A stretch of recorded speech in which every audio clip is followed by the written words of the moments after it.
Hey folks, that's what I wore tonight to the fights. Muhammad Ali, wanted everybody to see it. I actually bought that in 2002 in Seoul, South Korea when I was stationed in Yongsan Army Base. And it's held up all these years. FUBU, Muhammad Ali, one more time, rest in peace. We did a great tribute 10 count to him last week. The Team Rouse kickboxing card that we did in Dewey, Oklahoma, and I was the ring announcer for. But let's get to tonight's results. All right, let me get comfortable here. All right, well, first of all, XFN 29 live from the River Spirit Casino in Tulsa, Oklahoma. Your promoter was Dale Apollo Cook. Your matchmaker was Jamie Harris. Now, folks, we're going to start out with the amateur portion of the card, and I'll give you the results as follows. The opening bout was a 3-round MMA bout that pitted Kieran Palmer against Josh Weisner. Palmer was from Tulsa, Oklahoma, and Weisner was from Tulsa, Oklahoma. That fight ended at 152 via TKO of the first round. Next up was a 3-round MMA bout, amateur again, pitted Michael Billups from Tulsa, Oklahoma against Ihor Lashenko from Tulsa, Oklahoma. Again, this was a 3-round amateur MMA bout. We've covered Michael Billups before. This young man, very skilled, huge fan following there, and I'm waiting to see. I know he's got a ways to go to turn pro, but this young man has skills. And Ihor as well, I gotta tell you, he was tough. He hung in there. I thought it was gonna be a blowout. A couple of times I thought Michael might stop him, but he didn't, and it went to the scorecards, and all 3 judges scored it 30-27 for your winner from Tulsa, Oklahoma, Michael Billups. Look out for this young man. Next up, an amateur MMA bout, 5 2-minute rounds, pitted Alex Steffens from Tulsa, Oklahoma against Daniel Flora from Tulsa, Oklahoma as well. This bout ended at 116 of round 2, tap out by armbar. Flora was tough. Steffens hung in there, but it ended fairly quickly there in the second round. Next up, an amateur 3-round kickboxing match pitted Keaton Minter from Tulsa, Oklahoma against James Oliver from Plano, Texas. 3 rounds kickboxing. That went to the scorecards. It was a good match. One judge had it 29-28 for Minter. One had it 29-28 for Oliver. And the third judge had it 29-28 for Minter, which gives you a split decision win for Keaton Minter. Now, I did score that match, and I believe that it was 29-28 for Oliver. Could have went either way, but I had Oliver winning the fight. Needless to say, it was a good bout, like I said. Next up, in the pro part of the show, was a 3-round MMA bout that pitted Kyle Driscoll from Tulsa, Oklahoma versus Josh McCracken from Thomasville, Georgia. That fight was over rather quickly at 115 of the first round via tap out, rear naked choke. Now, to be honest with you, McCracken, he tried. He didn't come in there to lay down. I'm not going to say that, but he was overmatched. Even though Kyle only has 2 fights, at least on this sheet, and he had 2 fights as well, it looked like he was overmatched. All right, next up was a amateur. Wait a second, we got pro, amateur. Something's not right here. I don't know. I'm going off of what the sheet says here, and that's a mistake, folks. Kyle Driscoll was not a pro fight. The sheet that I was given is incorrect. Imagine that. All right, so we got another amateur bout, folks. Now, if I was doing these sheets, they'd be right. Hint, hint. Amateur MMA, 3 rounds, 2-minute rounds, pitted Garrett Shekels, Tulsa, Oklahoma, versus Jonas Goins out of Owasso, Oklahoma. Again, amateur 3-round bout. Doggone good fight. Jonas, if you'll recall, he fought last Saturday on Randy Rouse's Team Rouse kickboxing card in Dewey, Oklahoma, that I was a ring announcer for. Jonas lost a questionable decision to Aaron Kelly. Gotta be honest, folks, I wasn't allowed to score it, but I actually had Jonas winning that fight to give it to Aaron. However, he came back and did an MMA bout, and it was a tough fight, and it ended. Jonas got cut in the first round, and it ended at 115 of the second round via tap out. And your winner is Jonas Goins. Now, I don't usually let this out the bag, but Jonas is going to be our next guest on the Bad Bread Berkwood Show. So stay tuned. We've been off for a while. I wanted to pick somebody that I really like and respect, and Jonas is going to be the guest, and it ought to be a great show. Next up, we're still in amateurs. Amateur kickboxing, 3 rounds, pitted. Tyler Harrison out of Tulsa, Oklahoma versus Joseph Rossi out of Plano, Texas. Another good fight. There have been all good fights up until this point, folks, and we're still in the amateur part. That went to the scorecards, and it was 29-28 twice, 30-27, and your winner out of Tulsa, Oklahoma, Tyler Harrison. All right, now we start the pro part of the card. We had a brief intermission, and we started the pros. Your first pro bout was a 5-rounder, pitted Kanan Grigsby out of Tulsa, Oklahoma versus Brandon Games out of Miami, not Miami, Miami, Oklahoma. This fight ended, folks, before it began. Lucky you didn't take a bathroom break, or you would have thought it was a Mike Tyson bout. Forget about it. Ended at 24 seconds of the first round via TKO. TKO. Your winner, Kanan Grigsby. Now, let's be honest here. Brandon Gaines, on this sheet, it said 5-18. When they read when the announcer read it, I think it was 6-20. So let's not go overboard. Kanan did what he was supposed to do. I don't know if this was a title fight. I don't recall it being a title fight because Kanan did win the belt the last time around. Weak opposition, but he did what he was supposed to do. And to the average novice, he looked like a world beater. But let's put it in perspective. Kanan is a tough guy. He had a tough fight last time, which he won. And I gave him props. I'm going to give him props again. But he did what he was supposed to do against weak opposition. I want to see him next time with somebody much tougher. Next up was Chavis Smith out of Tulsa, Oklahoma, taking on Aaron Roberson out of Joplin, Missouri. Now, I've seen Chavis Smith fight a couple times, and I'm going to be honest, and I told this to Deb, and she agreed with me. Chavis, though he didn't win this fight, I'm giving it away before I announce what happened. Chavis didn't win the fight, and I'll tell you how it ended in a minute. He looked tougher, and he looked better than I've ever seen him before, because there were some points where I thought he would tap out because I've seen him before in bouts that, you know, it looked like he could have went on, and I don't know if his heart was in or whatever the case may be. I thought it might be the end of his career. But I got to be honest, and I'm always fair. Chavis looked tougher and stronger against an opponent who, by the way, who was actually a weight class or 2 heavier than him. I don't know exact weight, but he was definitely heavier than him, and he looked bigger than him. Okay, and that fight ended in the 3rd round via tap out. 58 seconds of the 3rd round via tap out, rear naked choke. Your winner was Aaron Roberson.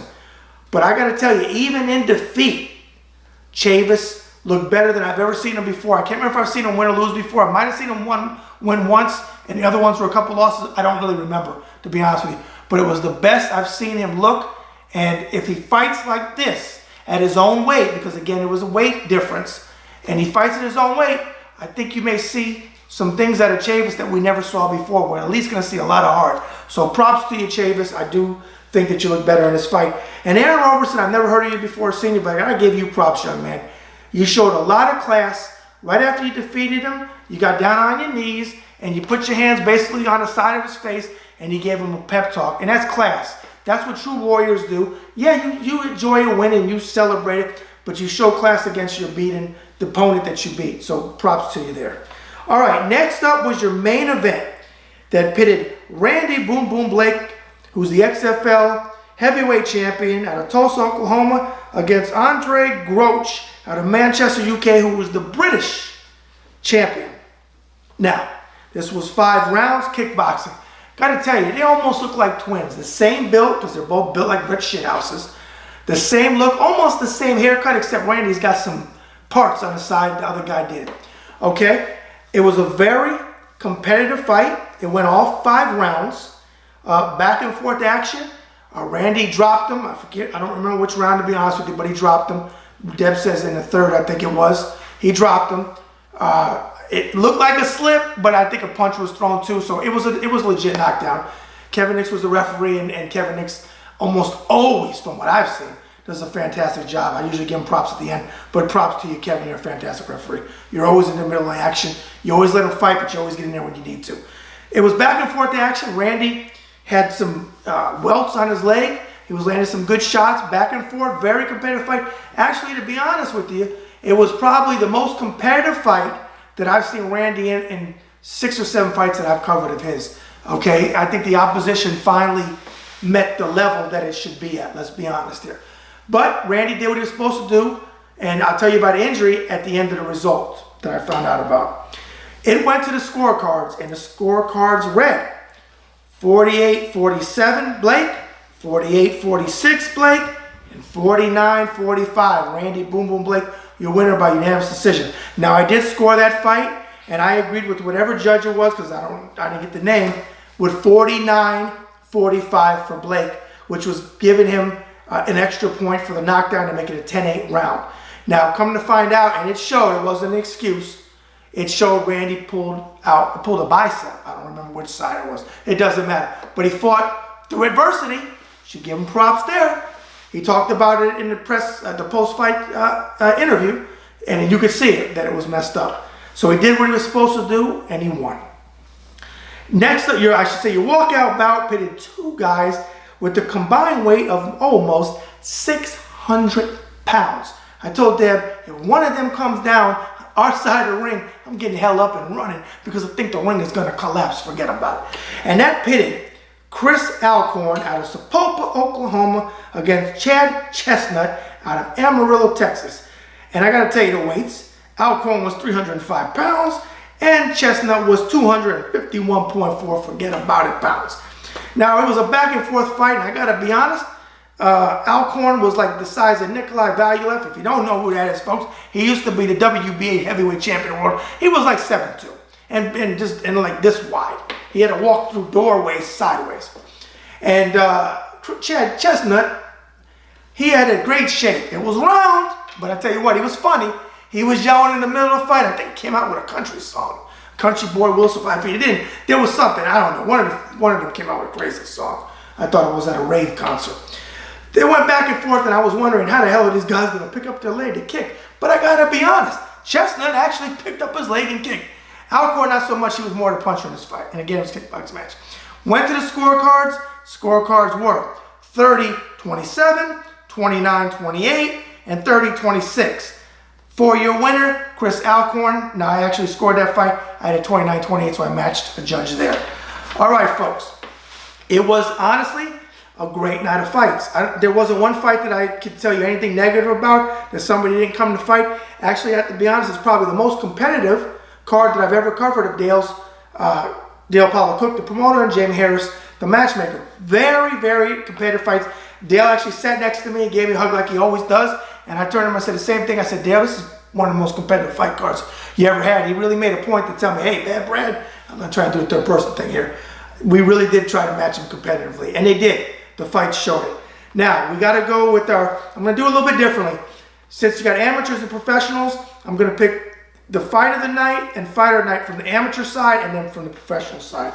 Okay, so your amateur, let's see here, your amateur fighter of the night is going to go to,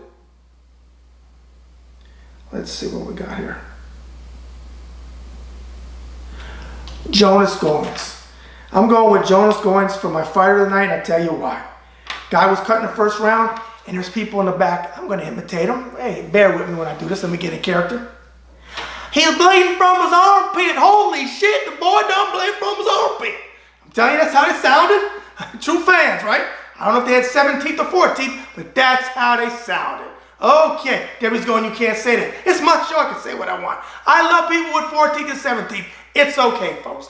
But seriously, that's what they said. The boy done bled from his armpit. No, he was bleeding because Jonas got cut, and he had his head under there, and it looked like it was his armpit. Forget about it. So anyways, Jonas, you get fighter of the night. And fight of the night for amateur side is going to go to,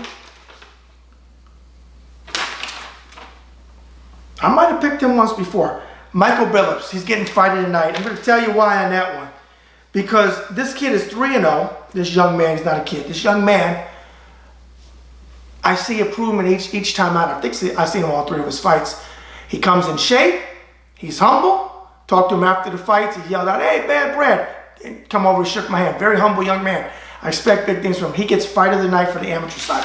Now, let's go fighter of the night for the professionals. I'm going to give fight of the night to fight. Let me do fighter first. Fighter of the night is going to go to Aaron Roberson against Chavis Smith. And I'm going to tell you why. Again, Chavis did things that I was surprised that he did. There was a lot of ground, I guess you call it ground game or whatever. And I was watching him. It's hard, you know, I'm a boxing guy, so it's kind of hard for me to kind of score when they're on the ground what they're doing. But they were doing cute little moves that is experienced moves to get out of, I guess, a headlock or a guillotine or whatever you call it. But just the way they moved around, little techniques that I'm not used to seeing Chavis do. And Roberson, like I said, was the bigger guy. So Roberson is going to get fighter of the, what did I just say? Did I say that fighter night? Fighter of the night goes to Aaron Roberson for the pros. And fight of the night, I'm going to give it to Randy Blake and Andre Gross. Because it really was, folks, a competitive fight. Even though it was 49-45 on my scorecard and one of the judges, and the other two judges had it closer, it was a competitive fight. Randy didn't walk away unscathed, even though I know it might have done better if he didn't pull the bicep. But regardless, it was a very competitive fight. The kid, now I will say this about that fight that I did mention, you could see going a couple rounds the skill level, because I think he was 12-3 and Randy is like 34-5 or 4. Anyways, he's got 3 times the amount of fights. 3 times the amount of fights that the kid from Britain, the young man from Britain, had. So as the fight progressed, you saw the difference in the level of skills. But I give that fight of the night. Okay. There is a card next month. I don't know if this was XFN. I'm going to probably assume it's XFL or XFL or XF. I can't remember Dale's thing. But just the reason why I mentioned is this.